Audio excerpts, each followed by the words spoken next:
You know, when that summer sun is just relentless, your own backyard can become an absolute lifeline for birds. So today, let's talk about how you can turn your yard into a life-saving oasis. Because honestly, for our feathered friends, a single safe drink of water can change everything.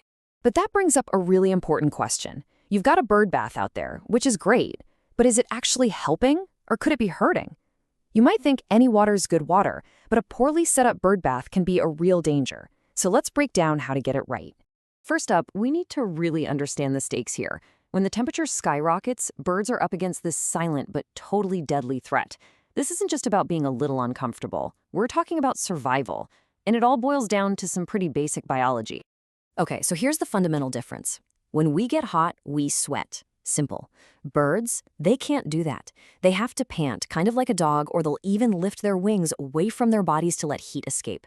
The problem is, both of these actions cause them to lose precious body moisture fast. It means dehydration is a constant threat. And the timing of all this, it just couldn't be worse. This intense summer heat wave hits right smack in the middle of nesting season. So you've got parent birds working overtime, flying back and forth, and they need nonstop access to water, not just for themselves, but for their incredibly vulnerable chicks waiting in the nest. So what can we actually do about it? Well, we can start with the one thing most of us already have in our yards, the bird bath.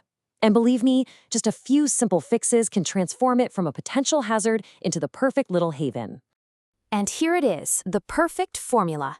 Number 1, go shallow. We're talking 1 to 2 inches deep tops. Most songbirds are tiny and they can easily drown in deep water. 2, add some grip. A slick ceramic bowl is like an ice rink for them, so toss in a few rocks or pebbles to give them a secure place to stand. 3, find some shade. You want to keep that water cool and refreshing, not like a hot tub. And 4, and this one is absolutely non-negotiable, refresh it every single day. Stale, hot water is a breeding ground for nasty bacteria. All right, so once you've got the bird bath basics down, it's time to level up. Let's talk about how you can create a true oasis, one that doesn't just provide water, but actively shouts out to all the birds in the neighborhood that this is the place to be. And this right here, this is the secret weapon. Movement. For a bird flying overhead, the sound of dripping, splashing, or flowing water is an unmistakable sign of a fresh, clean source. It's basically a giant flashing neon sign that says, "Fresh, cool water here." And the benefits are just huge. Moving water acts like a beacon, drawing birds in from way farther away than a still pool. The movement also keeps the water cooler and fresher. And, big bonus, it stops mosquitoes from laying their eggs in it. Best of all, it mimics the natural streams and drips that birds are hardwired to look for. And listen, you don't need to install a giant, expensive waterfall to make this happen.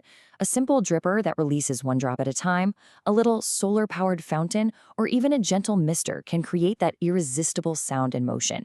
These are super easy ways to bring your water station to life. Okay, so you've got the right kind of water. Now, where do you put everything? This is where a little strategy comes in. Smart, safe setups are all about thinking through the location, offering different levels, and really tailoring your yard for all the different birds that might visit. The golden rule for placement is all about balance. Birds feel safest when they're near some cover, like shrubs or trees, so they have a quick escape route if a hawk or a neighborhood cat shows up. But at the same time, you need to give them enough open space right around the water so they can see any threats coming. It's a tricky but crucial balance. And here is a real pro tip. Think in threes. Different birds like to drink and bathe at different heights. Some are ground feeders, others prefer to be up high. So by providing water at ground level, something mid-level, like on a deck rail, and then an elevated or hanging bath, you're going to cater to the widest possible variety of species. This table just lays it all out perfectly. It is definitely not a one-size-fits-all situation. You've got your smaller birds like finches, and they want those shallow, textured bowls we talked about. But then, get this, hummingbirds? They often prefer misters or even just bathing in the dew droplets on leaves. Your medium birds like cardinals feel safe in a sturdy, mid-level bath, while the bigger guys like crows and jays are looking for something a bit deeper and higher up. Now, let's talk about those really brutal days, the dangerous heat waves.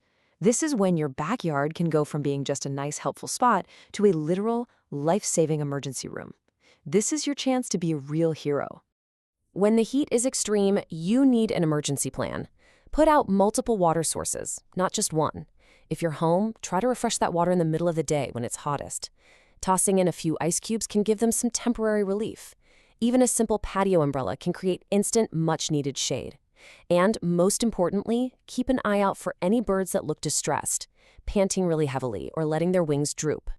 And through all of this, we circle right back to the single most critical task: daily maintenance. I really can't stress this enough.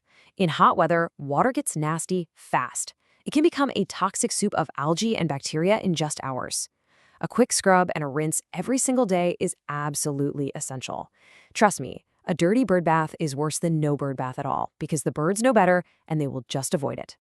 So, as the summer heat really ramps up, the choice is yours. Your yard can be just another dry patch of ground in a scorching landscape, or it can be a vibrant, life-sustaining oasis.